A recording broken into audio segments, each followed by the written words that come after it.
Hello everyone, welcome to Shah babies channel.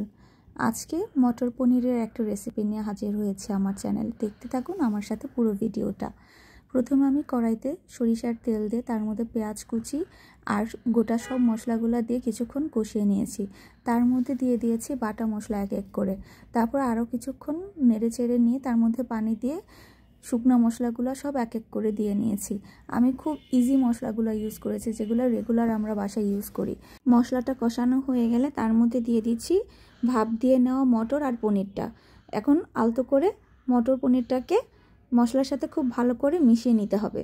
কিছুক্ষণ পরে আমি সেদ্ধ করে রাখা 3টা আলুকে হাতে হালকা একটু ম্যাশ করে দিয়ে নিচ্ছি মটর আর পনিরের সাথে মিশিয়ে।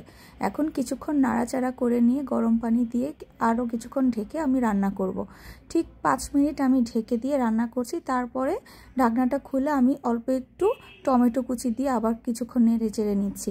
এখন আমি আমার পছন্দ মতো ঝোল দিয়ে 10 মিনিট ঢাকনা দিয়ে ঢেকে রান্না করব। ঢাকনা খুলে এখন দিয়ে দিব কয়েকটা কাঁচামরিচ কুচি করে।